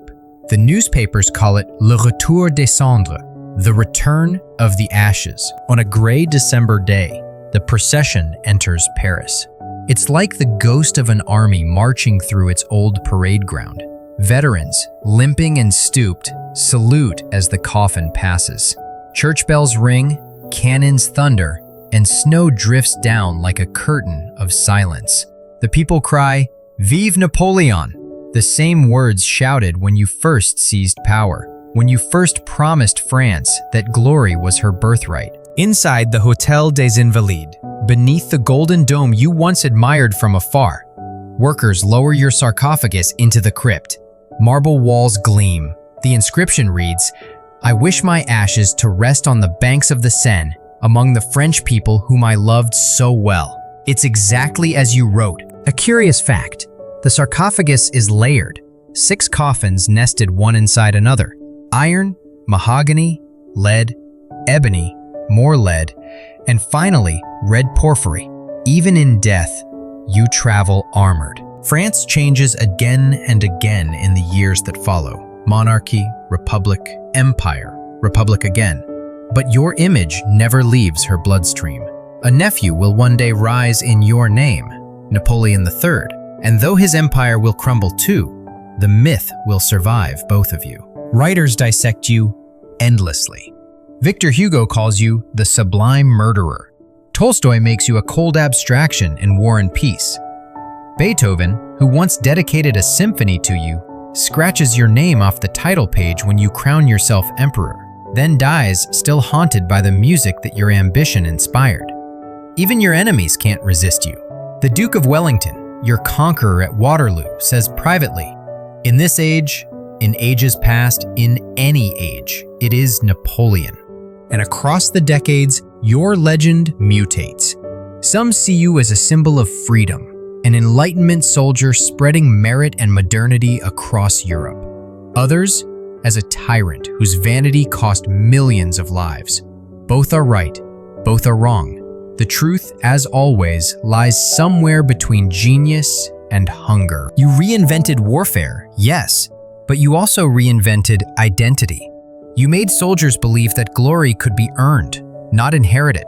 You made nations believe that merit could topple thrones. You made the world see that history wasn't written by fate, but by those who refused to accept it. There's a story, half true, half poetic, that sometime in the 1860s, an old soldier visits Les Invalides.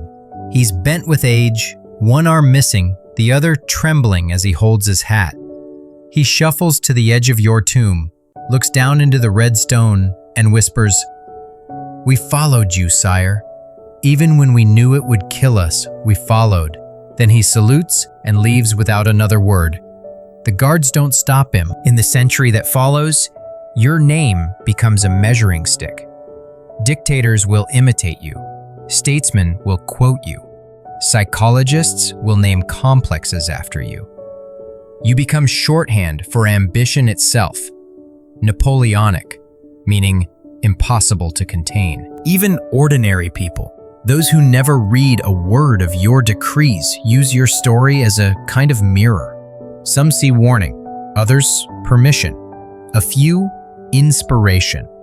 Because beneath the politics and the battles, your story whispers the same seductive idea, that one human being, armed with will and imagination, can bend the world for a while. Historians still argue whether that's courage or madness.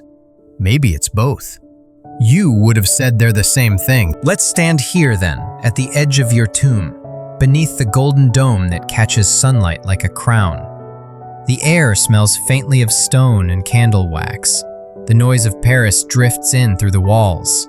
Footsteps, laughter, the pulse of modern life. Everything you once dreamed of, unity, power, order, has changed form, but not vanished. France still stands, loud and proud, and complicated. And above it all, somewhere in the eternal ledger of history, your name glows. Neither saint nor villain, but something rarer, unforgettable. When visitors file out of Les Invalides each day, they lower their voices instinctively, as though leaving a chapel. Outside, traffic roars, buses hiss, and the world spins on. But for a brief moment, before the doors close, there's silence. Heavy, sacred, electric. The kind that feels like the pause between thunderclaps, because deep down, everyone knows the storm was here once, and it had a name. The years roll forward, and the world you once tried to command marches on without you, but it never quite escapes you. 2 centuries later, your silhouette still hangs in classrooms, your name still shouts from marble pedestals, and your words still appear on leadership slides and military manuals. You're gone, but the echo of your boot still seems to pace through history's corridors. And what an echo it is! Modern generals study your campaigns like scripture. Business leaders quote your strategies as if war were just commerce with better uniforms. Even ordinary dreamers borrow your favorite maxim: imagination rules the world. Perhaps it does, at least until reality decides to intervene. Historians, as always, can't stop quarreling. Some hail you as the father of modern Europe, your Napoleonic code forming the skeleton of civil law from Paris to Buenos Aires. Others damn you as the man who betrayed the revolution, who replaced one crown with another and called it progress. A few, more generous, simply call you inevitable, a force of nature disguised as a man. But let's take a quieter view for once. Forget the cannons and coronations. Imagine instead the ideas you left behind. The Napoleonic Code, that rational masterpiece, survives almost unchanged in 21st century legal systems. It banished the whims of kings and priests, declaring that laws must be written, public, and equal for all. It enshrined property rights, merit, and secular authority. Its tone was cold, precise, mathematical, just like its creator, and yet it carried something humane at its core. The belief that society could be organized by logic rather than lineage. The lycées you founded still educate France's youth. The Banque de France still regulates its currency. The administrative departments you carved, those neat lines across the map, still define how France is governed. Even the street numbering system in Paris owes something to your obsession with order. You didn't just fight battles, you rearranged civilization's furniture. Yet the paradox of your legacy is that the same mind that built order also unleashed chaos. The wars of Napoleon cost more than 5 million lives across Europe. Towns burned, empires fell, entire generations were spent on your ambitions. You called it destiny. Your critics call it destruction. But perhaps both are just different words for momentum. Once you started moving, nothing could make you stop. Not even yourself. There's a famous exchange, perhaps apocryphal, between you and a diplomat who warned that your empire couldn't last. He said, "Sire, you build on sand." You smiled and answered, "Then I shall make the sand stone." That line sums you up. Brilliant, impossible, and a little bit mad. Your influence stretches far beyond France. In Germany, your conquests accidentally plant the seeds of unification. In Italy, your reforms inspire the Risorgimento. In Poland, your promise of freedom creates a myth that will outlive every defeat. Even your enemies, Britain, Russia, Austria, reshape themselves in reaction to you. You don't just change nations. You make them define themselves by whether they resist or resemble you. But you weren't merely a general. You were also an artist of propaganda. You mastered the optics of greatness long before public relations had a name. You posed for paintings that blended myth and mathematics. The hand tucked into the waistcoat, the faraway gaze, the perfect posture of destiny. You understood that power is 10% logistics, 90% theater. One quirky note, you personally commissioned over 80 official painters and sculptors. You'd review sketches yourself, correcting details. "My horse should rear higher," or "The light must fall on my face." It wasn't vanity, it was branding. You knew that empires fade, but images endure. And indeed, your face is still printed on coins, flags, and mugs, an entire merchandising empire before the concept existed. Yet beneath all the grandeur, there's that quiet, stubborn loneliness that never left you. Even in power, you were isolated. You worked through the night, dictating letters to exhausted aides, sometimes 20 at a time. You'd talk to yourself during long walks, rehearsing arguments against imaginary rivals. It wasn't arrogance. It was the only way to keep the mind alive at that altitude. A scholar once described you as the most solitary man ever surrounded by millions. That might be your truest epitaph. And yet, solitude has its clarity. You saw patterns others couldn't. You treated time like a battlefield, momentum like a weapon. You once said, "The reason most men fail is not for lack of strength, but lack of will." The phrase now adorns motivational posters, but you meant it literally. To you, will was the engine of history, the invisible artillery behind every victory. Still, even your iron will couldn't stop the paradox of power. The higher you climb, the thinner the air gets. In your later years, surrounded by ministers too afraid to contradict you, mistakes multiplied. The continental system strangled Europe instead of Britain. Spain became your ulcer. Russia became your tomb. Genius, left unchecked, turned on itself. But centuries later, those errors only humanize you. They make your story something more than triumph. They make it a mirror, because every generation needs its own Napoleon, its own reminder that brilliance can burn too hot. There's another irony history loves. The men who defeated you borrowed your tools to build their world. The Congress of Vienna in 1815 redrew Europe's borders using the very administrative clarity you championed. Prussian officers studied your tactics to design their own modern army. Even Wellington's troops, decades later, drilled in formations modeled on your core system. You lost the wars, but you won the syllabus. And then there's that strange, enduring charisma, the way your ghost keeps stepping onto new stages. In every century, someone claims your mantle. In the 19th, it's your nephew, Napoleon III. In the 20th, dictators from Moscow to Berlin study your methods with grim fascination. In the 21st, entrepreneurs quote your maxims without realizing the blood behind them. You've become shorthand for willpower unbound by caution, a living warning dressed as inspiration. So here we are, 200 years later, still asking, who was Napoleon Bonaparte? A liberator who codified justice, or a despot who disguised conquest as enlightenment? A product of the revolution, or its undoing? A genius, or a gambler who mistook luck for destiny? Historians still argue. Psychologists analyze. Artists resurrect you. The world keeps turning, but perhaps the simplest answer is this. You were the inevitable consequence of an age that dared to believe reason could replace kings. You rose from that faith, rode its lightning, and burned out in its storm. You were both the dream and its punishment. And maybe that's why, even now, people still visit your tomb not just to honor you, but to measure themselves against you.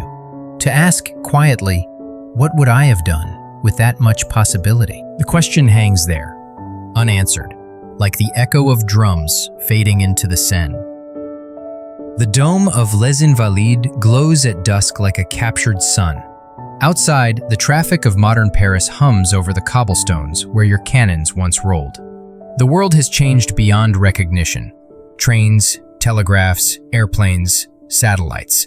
But somehow you remain here, untouched by rust or time.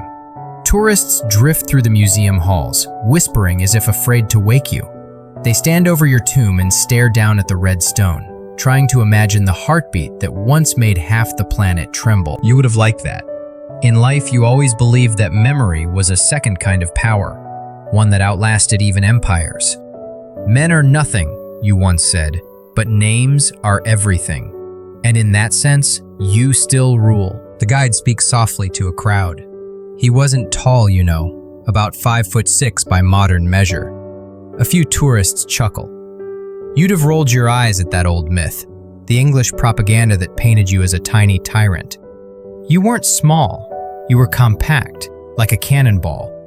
It's strange what history chooses to exaggerate, but then exaggeration is part of your legacy too. You created a world addicted to spectacle. You made parades political art, uniforms fashion, ambition theatrical.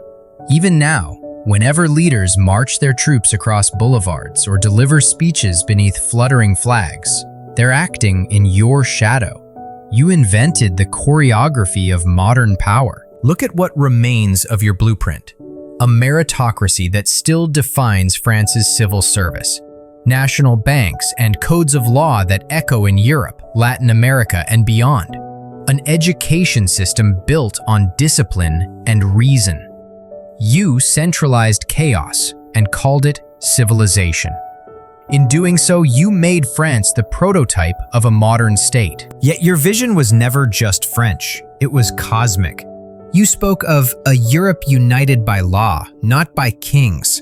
Centuries later, when diplomats in gray suits build the European Union, they will quote you, consciously or not.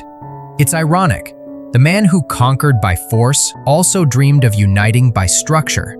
History, ever sarcastic, gave you both the credit and the blame. Still, your contradictions remain irresistible. You were the Enlightenment's champion and its betrayer, a rationalist who believed in omens, a soldier who adored art, a dictator who praised liberty. You spread education and restored slavery. You crowned yourself emperor, yet insisted you served the people. You're the riddle that keeps historians awake at night. One of your biographers once wrote, "Napoleon was less a man than a momentum." He meant that you never simply were, you were always becoming. Even in failure, you moved. Even in exile, you schemed. Even in death, you refused to settle. That's why people still study you, not for what you achieved, but for what you attempted. Consider this. When you rewrote France's civil code, you sat for hours debating words as if they were troop positions. One misplaced comma could change the fate of millions. You treated grammar like strategy, punctuation like artillery. There's something almost tender in that, the belief that human life could be made logical if only the sentences were sharp enough. And yet, for all your precision, you were also chaos incarnate. You believed sleep was for the weak, patience for the poor, and hesitation for the doomed. You lived in a permanent state of acceleration. Aides said that walking into your office felt like stepping into a hurricane. You dictated letters faster than they could write, sometimes swapping scribes mid-sentence. One young officer once asked how you managed to remember so much at once. You replied, "I keep my thoughts in boxes. I open one at a time." It was the earliest description of what today we'd call compartmentalization. That same mind could also turn cold. When told of thousands lost in a siege, you shrugged. One night in Paris will replace them. Historians still debate whether that was callousness or coping. Perhaps both. Power requires a thick skin, and yours was armor-plated. But then came those rare moments when the armor cracked. Josephine's name on your lips during your exile. The way you kept her portrait beside your bed even after remarrying. The way you asked, near death, for violets from her garden. The public saw you as marble. The truth was flesh. Walk now through the halls of Les Invalides. The air smells faintly of wax and dust. Around you, glass cases display your hat, your sword, your quills. Each item looks strangely small, ordinary even. You realize that the man who once seemed to fill continents was, in the end, just human size. That realization feels both comforting and tragic. Visitors shuffle closer to the tomb. Some snap photos. Others linger, thoughtful. A child peers over the railing and whispers, "He looks lonely." The mother nods, unsure why. Maybe it's because all great stories end in solitude. You once said, "The graveyards are full of indispensable men." But you also knew that some names, by sheer force of will, escape the grave. Yours did. When people say Napoleon, they no longer mean a person. They mean possibility. And what of the world you helped shape? The 19th century learned from your ambition. The 20th tried to contain it. The 21st tries to reinterpret it. Military academies still teach your campaigns. Psychologists still diagnose your drive. Even AI models, machines of logic and calculation, carry echoes of your method.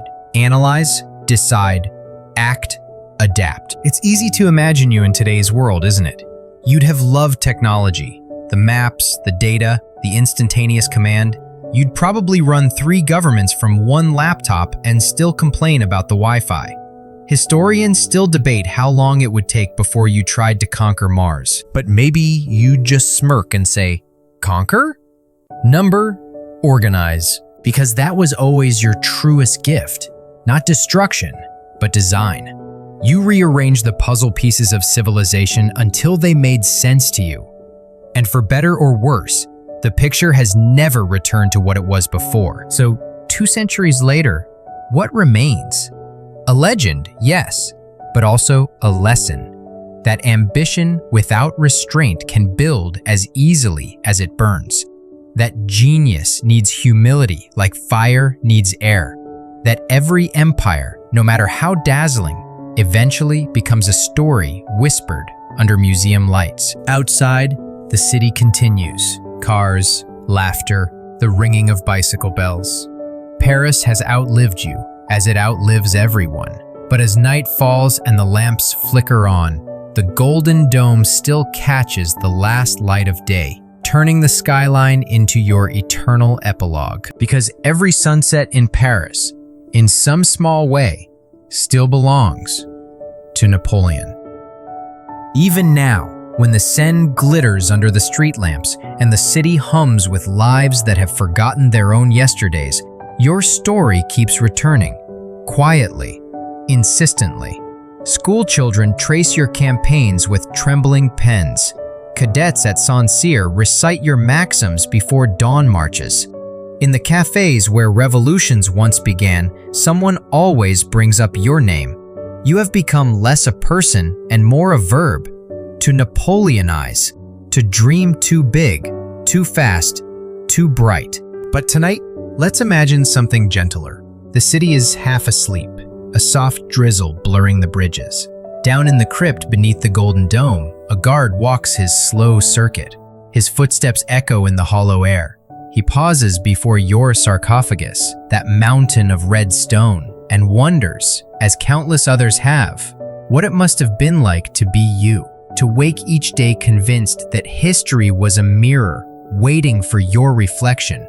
To believe that imagination could bend entire continents. Historians still argue what drove you. Some insist it was the hunger for control. Others, the terror of insignificance. Maybe it was both. From the beginning, you chased scale. Bigger armies, bigger laws, bigger dreams. Because the smallness of mortality offended you. Yet in chasing greatness, you gave millions permission to chase too. You infected the modern world with the idea that limits are negotiable. Look at the evidence scattered across the centuries. The Italian unifiers sang your name as they marched. The Greeks invoked you when they rose against the Ottomans. The Latin American republics studied your constitutions while drafting their own. Even revolutions that hated emperors kept your blueprints for bureaucracy and merit. You failed to conquer the world, but you taught it how to reorganize itself. There's an irony there, a quiet, cosmic joke. The revolution tried to destroy monarchy.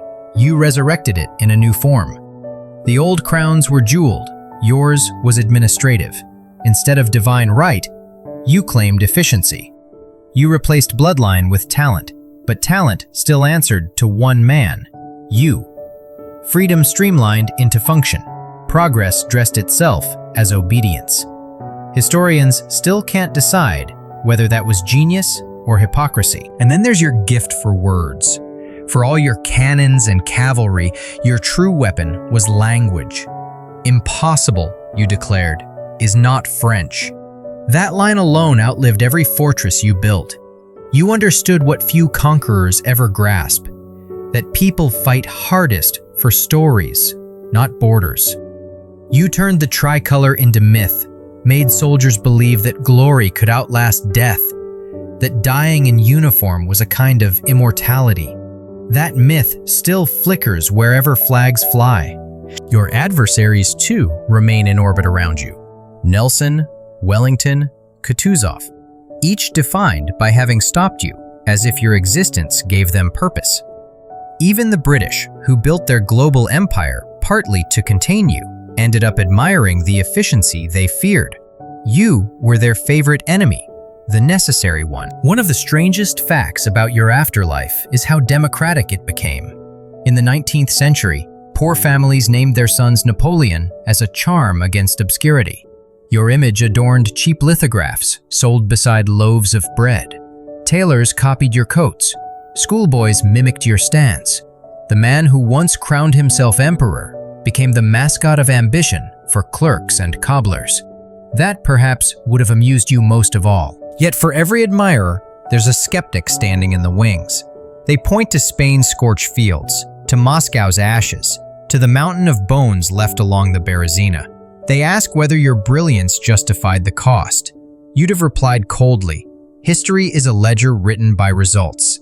But history, inconveniently, keeps updating its accounts. Each new century re-adds the columns, and the total always changes. Still, there's something haunting in how your legend refuses to die. Psychologists give your name to insecurities about stature and control. Strategists build entire doctrines from your campaigns. Novelists resurrect you whenever they need a symbol of willpower corrupted by its own reflection. Even video games render your battles in pixel and sound, letting players reenact your triumphs on glowing screens. You've become part of the collective imagination, a downloadable myth. But maybe immortality is exactly that. Not marble or empire, but repetition. Each time someone asks, "How far can one will go?" your story answers. Picture this. It's late at night in Paris. The streets quiet except for the hush of tires on wet pavement. A student crosses the Pont Alexander III, glances up at the dome of Les Invalides glowing like a lantern, and pauses. She's exhausted, uncertain about her own future, but something about that golden light steadies her. She remembers a line she once read. Courage isn't the absence of fear, but the mastery of it. She can't recall who said it. You did, but that doesn't matter. The idea has already detached from its author and become her own. That's how legacies really work. They dissolve into everyone else's stories. You're not just a ghost in a tomb anymore. You're a pulse running through ambition itself. Every engineer planning a bridge, every writer plotting an impossible novel, every scientist defying expectation. Each carries a spark of that same defiant certainty that once made a Corsican cadet stare down an empire. And maybe, if you could see it from wherever emperors dream, you'd smile that small, knowing smile, the one caught between pride and irony. Because in the end, you did conquer the world, just not the way you planned. Not with muskets or decrees, but with the stubborn idea that limits exist only until someone ignores them. The rain outside fades to mist. The guard finishes his round and turns off the last light. For a heartbeat, the crypt is completely dark. Then, the gold above catches a sliver of moonlight, and the name carved in stone gleams faintly, still commanding attention, still refusing to disappear. Midnight settles over Paris like a velvet curtain, muffling the streets and the hum of the living world. Inside the great dome of Les Invalides, silence rules, a cathedral of memory. The air is cool, faintly perfumed with wax and old stone. You can almost hear the echo of drums that haven't beaten in 200 years. If you listen long enough, you could imagine footsteps, boots crossing marble, spurs chiming softly. Perhaps it's a trick of the mind, or perhaps history never really sleeps. Because here, under this golden canopy, one idea refuses to die. The conviction that one life, pursued with ruthless will, can alter the course of millions. You rest beneath layers of granite and porphyry, 6 coffins deep. Yet somehow you still breathe in the rhythm of the city above. The Seine glides past, whispering your name to the bridges. Lovers kiss on its banks, never realizing the water once mirrored the torches of your parades. Paris carries you the way the sea carries salt, everywhere, invisible but essential. They still debate you, of course. Professors dissect your tactics, moralists your motives, biographers your contradictions. They search for meaning in your rise and your ruin. But perhaps there isn't one tidy explanation. You were both mirror and magnifier, the Enlightenment's promise and its excess. You taught the world that talent could rise without lineage, that courage could rewrite fate, and that unchecked ambition could consume its own creator. In the hush of night, it's tempting to reduce you to symbol. The reformer who codified justice, the tyrant who silenced liberty, the dreamer who mistook Europe for a chessboard, the exile who turned defeat into literature. All of them true, none of them complete. If you could speak now, perhaps you'd laugh. You always enjoyed contradictions. They made you feel alive. You might remind your critics that perfection belongs to statues, not men. That you were never marble, only motion. That even your errors were executed with intent. Outside, the rain begins again, a soft percussion on the dome. Imagine it as applause, centuries late, but heartfelt. Because whatever else they say, the world cannot forget the sound of your impact. Every revolution since has borrowed your tempo. Every visionary has stolen a bit of your vocabulary. There's a quiet irony here. In death, you achieve the permanence that victory never gave you. No empire lasts, but the echo of daring does. It drifts into new languages, new causes, new names. Somewhere right now, a young officer studies your campaigns, a student underlines your quotes, a leader repeats your maxims without attribution. You've become less a person than a grammar of ambition, the syntax of striving. And that, perhaps, is immortality's truest form. Not eternal life, but eternal relevance. So if we stand here now, in this stillness that feels older than breath, we can finally see you not as conqueror or monster, but as the human shape of an idea. That audacity can remake the world, even if only for a moment. You once wrote, "Death is nothing, but to live defeated and inglorious is to die daily." Maybe that's why you fought so long against surrender, not to rule, but to stay alive in the world's imagination. And you did. 200 years later, your name still burns like a star. Distant, complicated, impossible to ignore. And now the hour grows late. The wax tapers low.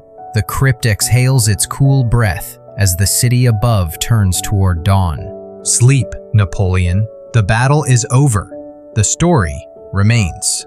The lights dim further until only the golden dome glows faintly through the night, a heartbeat in metal and shadow. Outside, Paris begins to stir. The whisper of tires, the first bakery ovens breathing out warmth. The Seine glistens like polished steel beneath a bruised blue sky. Somewhere, a church bell counts the hour, slow and forgiving. You breathe in, letting the rhythm of the world slow with it. The cannons fade, the crowds dissolve, and all that's left is the steady hush of rain against stone. You picture the boy on Corsica, small and fierce, staring at the sea and promising himself he'd matter.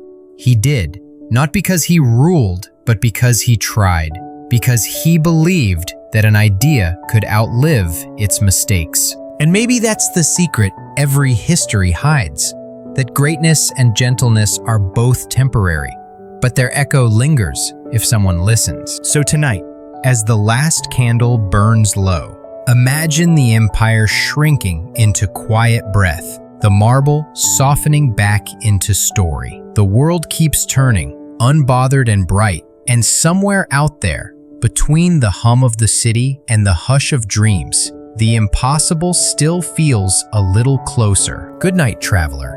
Rest easy. The war is done. The emperor sleeps, and the stars stand their eternal watch above the Seine.